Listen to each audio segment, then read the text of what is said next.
Hello guys, welcome to Chess New Study. Today we are going to talk about one of the checkmate patterns, the Damiano's mate. Damiano published Damiano's checkmate pattern in 1512, nearly 500 years ago, where a queen and a pawn or bishop work together against the castled king. Damiano's mate can only work if the pawn shield in front of the enemy king has been damaged or removed. Normally a pawn on g6, like Lonely's mate on f6, can do great work both in support and attack by a queen by cutting off the enemy flight squares. See how the g6 both protects the queen and seals off the f7 square. Indeed, the pawn against h7 and f7 leaves the king trapped on the back rank.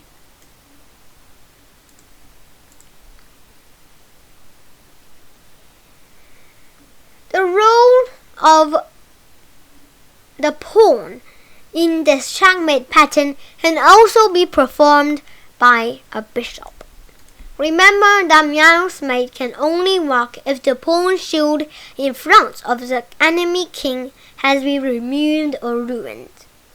Here, d7 and g7, pawn in front of the king, have gone. We can try Damiano's mate.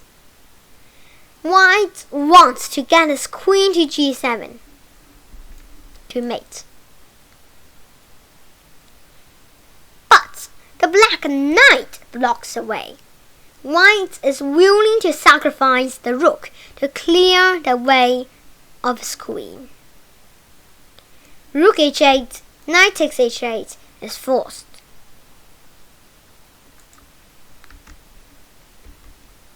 Queen g7 will mate. So, we need to remember that Damiano's mate needs, first, a pawn or a bishop on 6th rank right in front of the king. Second, the queen may close to the king.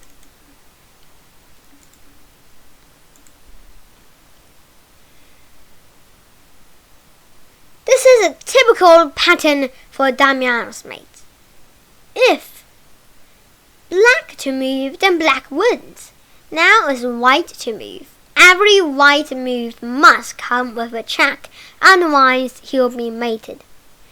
You may pause the video and think for a while.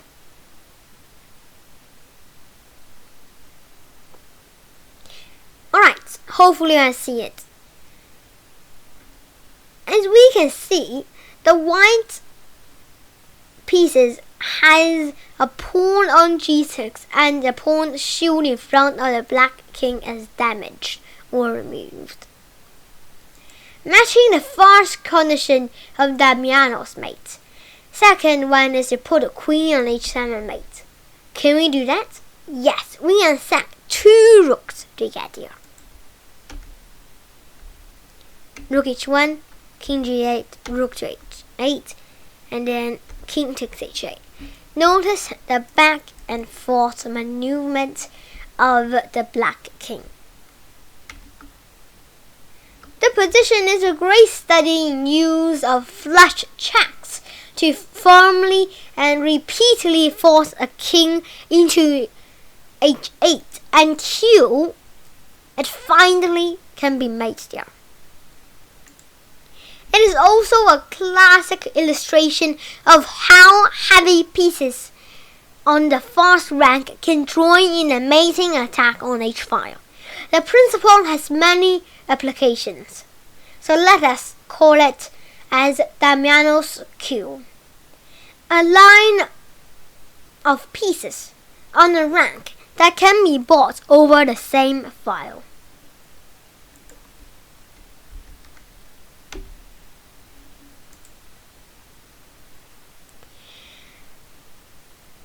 Alright, I think you should pause here and think for a while if you, as black, can mate here. mate right here. You might pause the video and sing for a few seconds.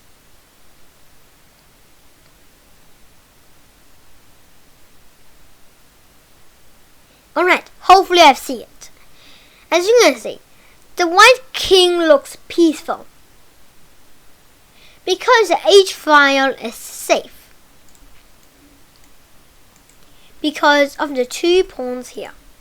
But the clue is the arrangement of both black's rook and queen are on the 8th rank.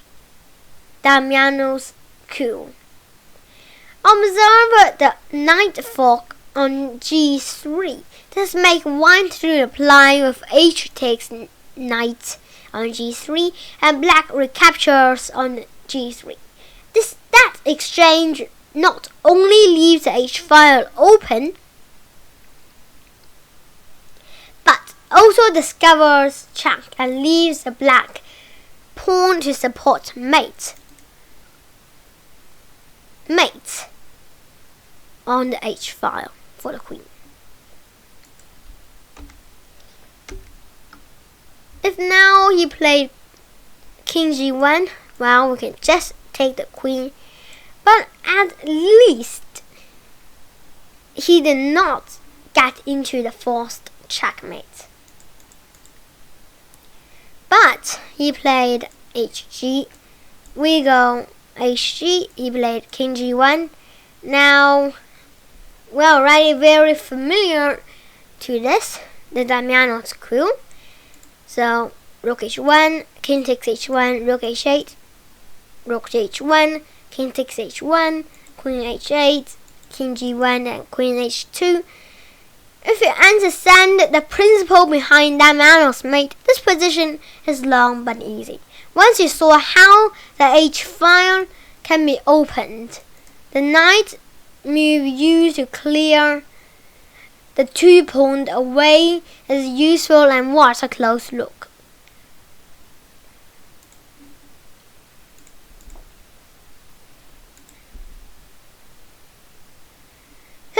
The bishop ability to rush to g6 from some distance away creates a neat pattern we need to know. Here, white queen and bishop are both trained on h7. How does he turn this into the win? It would be easy if f8 were blocked, for then this into a win. The bishop ability to rush to g6 from some distance away creates a neat pattern we need to know. Here, white queen and bishop are both trained on h7. How does he turn this into a win? It would be easy if the f8 square was blocked, for then the queen h7 would be made. But where f8 is open like this, the king often can run away. Queen h7 check, king f8, queen h8, and king e7. Indeed, white plays bishop h7 check.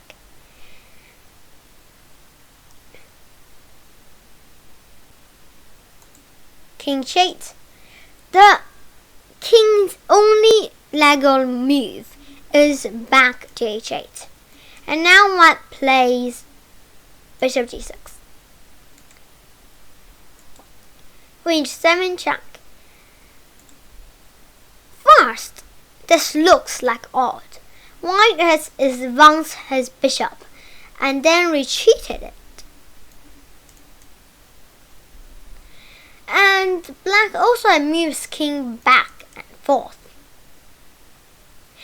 But there was an important gain from exercise. Moving white's bishop from d3 onto g6. Because from there it attacked f7 as well as h7, providing 2 squares to support his queen to mate.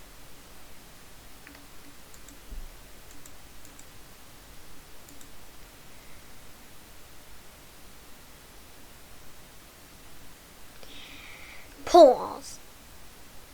Think for a while. What can you do in this position to make black? Here is the intention or principle. Black's king looks very bad since it had no flight squares and the h5 is open. A natural thought might be rook h8 check. King takes h8 and then queen h5 and then queen h7 mate. But in this position, he can play queen to h6. This blocks the queen check and black king is safe. So the move is rook to h8. And the move is not rook to h8.